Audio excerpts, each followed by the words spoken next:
बाराबंकी का सदर अधर में जीत की हैट्रिक या नया होगा फेस, योगी का कमल, बसपा का हाथी, चमकेगा पंजा या साइकिल पर अखिलेश। विधानसभा लखनऊ एक बार फिर इंतजार कर रही है कि मतदान के पर्व के बाद राज तिलक हो और मुख्यमंत्री का चेहरा इस कुर्सी पर विराजमान हो। उत्तर प्रदेश में सभी राजनीतिक दल पूरी ताकत झोंके हुए हैं और इस प्रयास में है कि सत्ता की चाबी उन्हें मिल जाए। लखनऊ की राजनीति को सबसे ज्यादा प्रभावित करने वाले जिले उसके आसपास के वह छोटे जिले हैं जिनकी राजनीति और जहां की सीटें यूपी के मुख्यमंत्री के लिए किसी सगुन से कम साबित नहीं होती। ऐसे में ही एक जिला है जनपद बाराबंकी।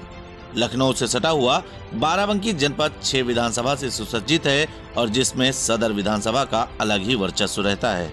सदर विधानसभा पर समाजवादियों का कई साल से कब्जा चला आ रहा है और पिछले 2 बार की अगर बात करें तो यहाँ से सपा के सुरेश ने अपने विरोधियों के नाक में दम कर रखा है। भाजपा की लहर में भी प्रचंड बहुमत से सुरेश ने जीत हासिल की थी।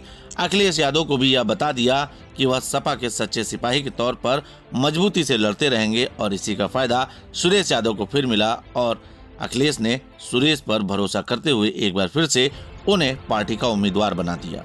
वहीं भारतीय जनता पार्टी ने भी एक बड़ा परिवर्तन करते हुए एक ऐसे चेहरे को कमल के फूल का प्रत्याशी बना दिया जिसकी कहीं चर्चा भी नहीं थी। लेकिन भाग्य का लिखा कौन टाल सकता है। विधिक अड़चनों के चलते भाजपा के प्रत्याशी अरविंद मौर्य बाराबंकी के हर व्यक्ति के जबान पर स्वतः आ गए।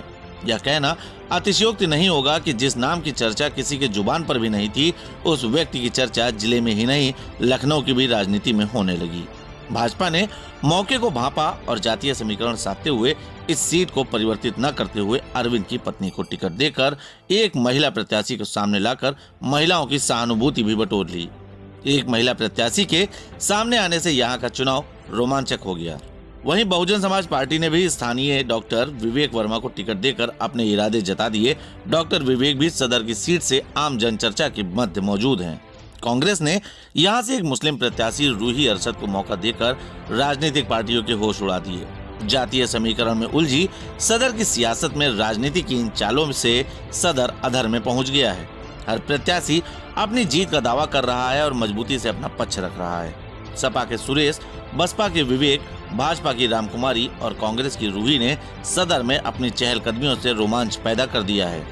सुरेश यादव जहां राजनीति के मंझे खिलाड़ी हैं, वहीं भाजपा प्रत्याशी के पति भी विगत 20 वर्षों की राजनीति का अनुभव रखते हैं। बसपा के विवेक राजनीतिक परिवेश में पले बड़े हुए हैं और कांग्रेस की रूही के पति भी युवा हैं और राजनीति में मजबूत पकड़, खासकर ग्रामीण क्षेत्रों में अच्छे दबदबे के लिए भी जाने जाते हैं।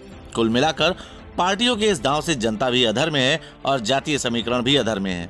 सुरेश का वर्चस्व, विवेक की शैली, रामकुमारी की मेहनत, रूही की सक्रियता जिले की राजनीति का रुख किस तरफ मोड़ पाते हैं यह तो समय ही बताएगा।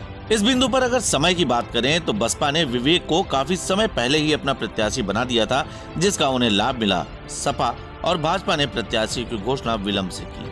वहीं कांग्रेस ने टिकट घोषित करने के बाद अपना प्रत्याशी परिवर्तित कर दिया। ऐसे में राजनीतिक गुरुओं का भी हिसाब बदल गया। जिले में चर्चाओं का बाजार गर्म है। लोग दबी जुबानी सही लेकिन यह कह रहे हैं कि इस बार जीत हासिल करना टेढ़ी खीर होगा। अगर इस पर छोटा सा विश्लेषण करें तो इस संभावना से इनकार नहीं किया जा सकता कि यदि जातीय समीकरण फेल हुए और सदर की लड़ाई किन्हीं 3 पार्टियों के बीच में ही उलझ कर रह गई तो चौथी पार्टी को इसका फायदा जरूर मिलेगा। अभी तक जो समीकरण बन रहे हैं उसके हिसाब से भाजपा प्रत्याशी किसी बड़े राजनीतिक उलटफेर की तैयारी में है और वह राजनीतिक बिंदुओं पर न उलझकर अपना वोट बैंक साधने पर लगे हुए हैं। वहीं सदर के सुरेश की पुरानी जान पहचान भी बड़ी काम आ रही है। रूही अरशद एक एक घर पर दस्तक देकर अपनी पार्टी का इकबाल बुलंद करने में जुटी हैं, तो विवेक जनता से विवेक का प्रयोग करने के लिए कह रहे हैं।